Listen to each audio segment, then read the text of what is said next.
guys, welcome back to In the Kitchen. My name is Taylor. I'm filling in with Alex today, and I'm here as usual with Aloncio. What's up, guys? And we're here to talk about some sports, so let's get started. Let's get to it, man. Super Bowl 52.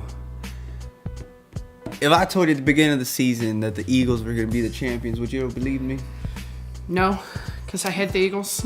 Neither will I. So if you bet on them through Las Vegas numbers, you won pretty big. Now, what were your initial thoughts, man? Like, as soon as they won? I was like, man, come on, Pats. Like, really?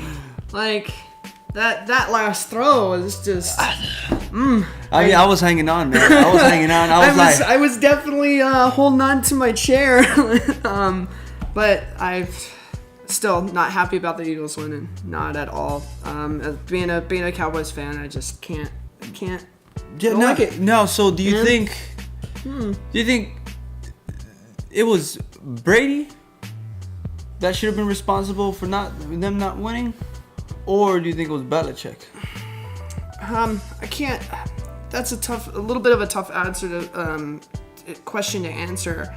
I feel like at parts during that last drive, because as we know, the Pats had the ball in their hand, deep in their own territory, at around 2 minutes and 50 seconds.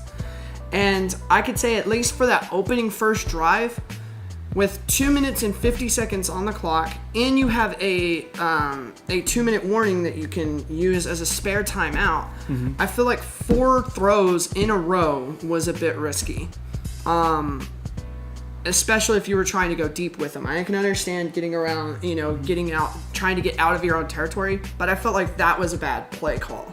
As far as the rest of the drive, I think it was a bit of a combination of both with Belichick and Brady. I feel like Brady probably could have judged the field a little bit better, especially with that last throw. But I feel like ultimately it was kind of a combo thing with both of them. I mean, man, it's kind of hard to put it, because if that were Tony Romo back there, put Tony Romo in Tom Brady's shoes in this year's Super Bowl, and he fumbles the ball with 2 minutes, they would have been like, it's Romo's fault. Romo lost the game. Romo lost it. So now it's kind of hard not to put it on Brady, my man. Because look, Brady, you were hot. You were hot the entire game. What happened at the end? Oh, that's right. You couldn't get it done. Was that a choke? I don't know. No. His excuse was, you can't. Not excuse, but it sounds like an excuse. You can't, you can't always be on the field. I don't know what it was he said. He said something like, you can't play defense. I can't play defense. And it's like, you're right, my man. Which is where I feel Belichick comes in. Because Malcolm Butler. Did you remember seeing them crying at the beginning of the? Oh yeah. Yeah, man. There was a lot of Pats crying. No. Crying at the beginning of the game. Malcolm Butler. This is why. I'm not sure if you knew, but Malcolm Butler, he was the one that did the game-saving interception against the Seahawks back in 2014. Oh crap! Remember? Okay, yeah. He played 98% of the snaps against round 1 against the Titans. And then round 2 against the Jacksonville Jaguars. And he played 0 defensive snaps. Oh, that's right. Yeah, he's the guy that they pulled off. They're starting like protege that and Belichick said no. Alshon Jeffrey had 2 touchdown passes? I don't know. Nick Foles had 2 touchdown passes over 100 yards and QBR off the charts. Throwing to where Malcolm Butler should have been. Should have been. Yeah, my man. So, to answer my own question, was it Brady or Belichick's fault? And I think I'm just gonna say what you said. It's a combination of both. You can't bench your best player on not your best player. Your best defensive player available for that position the day of the Super Bowl. Well, no. Who cares if he's having a bad week? Like, man, in Showtime, when you have rehearsals, and so a lot of times sometimes you have, not a lot of times, sometimes you're like, man, that felt like a bad rehearsal. It's like, you don't replace the star. No, you go out there and you still perform the show that you're supposed to do. Why? Because maybe you didn't get it right in rehearsal, but this is why we pay you to be you to show up on game day. Why didn't Belichick let him do that? I don't know. If it wasn't disciplinary, I don't understand why else he would bench him. Who cares if he was having a bad week, man? Yep. And now I recognize that. I couldn't recall the player's name, but yeah, I remember seeing that and somebody of mine at work talking about him, and I was just like, man, that's stupid. Hey, so now, I mean, look, they're getting their offensive coordinator back. Brady said he's gonna be back already. Gronk, I think he'll be back. Where else are you gonna go? I mean, you're gonna get maybe money elsewhere, but nowhere near as successful as the Patriots. I don't think any of them are gonna really retire, man. No, and then so you think the entire bunch is coming back next year? I think Gronk and Brady will be back next year. I'm talking about Belichick as well, because we know the offensive coordinator Josh McDaniels is coming back. He turned down a promotion. He turned down the head coaching job. Well, I know to stay the coach. I know that the offensive coordinator. The defensive coordinator moved over to become the head coach of the Lions, correct? Yes, Matt Patricia. So he's gone. And now we thought the offensive coordinator was going to be gone too, but Brady's for sure coming back. They got rid of the last two possible heirs. I mean, Belichick. Why not come back? Yeah, he just lost the Super Bowl. Like you said on one of the last in the kitchens, it was, if he had won, he might have retired. But if he loses, he's going to be hungry. Winners want to go out on a winning top. So Brady, Gronk, Belichick, they all want to go out winning. So I think they'll all be back. I mean, it's very rare when you win your last game in football, and I've heard that from so many retired football players. Like you don't usually win your last game in football. Look at Tony Romo's last game. He was on the bench. Injured. But they lost the Green Bay Packers game. Yeah. Back in 2 years ago now. But man, I'm with you, man. Like I said, if Brady loses, he lost in dramatic because he played a hell of a game. Record-setting 505 yards for a that was pretty quarterback. Impressive. He set it last year, and then he topped that this year, and it still wasn't enough. Now, man, 33 points to score on a team, you just can't. How can you beat that? Well, you score more points than that. There's just no defense from either side of the team of the ball game. One of my friends, Xavier, he was here on the show earlier this year. He pointed out, name one defensive play but that fumble. True. Name one. There was only one punt in the entire game. True. Yeah. There was two passes to a quarterback that game, and we only had one punt. Yeah. Like this, ladies and gentlemen, you were treated. If you didn't watch the Super Bowl because of whatever the hell you believe in, that was a great game. You missed out on a great game. You thought last year was a great game. This was a great game. And if you're not a fan of the Pats, it was an even better game. But I mean, I was rooting for the Pats, but whatever. I don't care. Cowboys not in it. I watch it for the fun. Yeah. But same. Watch it for athletes doing what athletes do. Yeah, but now let's settle down a little bit and let's think. What should the Eagles do? I don't know. What should Nick Foles do? I mean, now with that, I was the Eagles. What should the Eagles do? I mean, I don't know. They're hot. I think they're gonna come back. I'm sorry. What should the Eagles do with Nick Foles and Carson Wentz? I think they keep both of them. I think they sign Nick Foles back on and extend his contract, because I heard all about that on the radio and everything all through this week, and I think they should keep Nick Foles.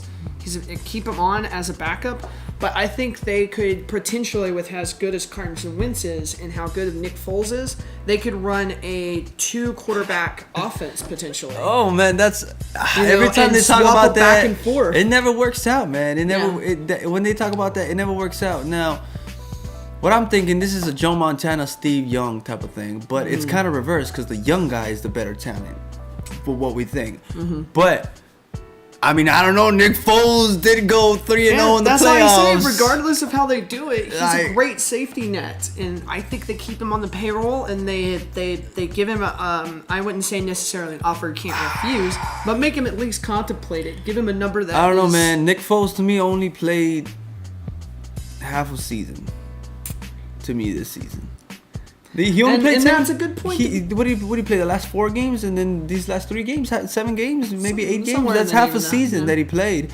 And I don't know, man. I think we've seen him in a full season and make playoffs and see what he does with the Eagles before. Yeah, that's why I say And- keep him on as a backup, as a safety net, and But see what if he kinda does? But what if happens. he doesn't want that? What if he wants to be the starter elsewhere now? And that's the thing that He just won a Super Bowl. You don't think? Oh yeah, no. He's gonna be hungry. He's gonna want to start, and it all depends on Man, like what the Eagles do with him and what kind of number they can give him. if Nick Foles was like, I don't know, as old as Tony Romo or Tom Brady right now, I think he would have retired after this, because he would have been like, man, this is the best thing that's ever happened to me. I'm going out on top.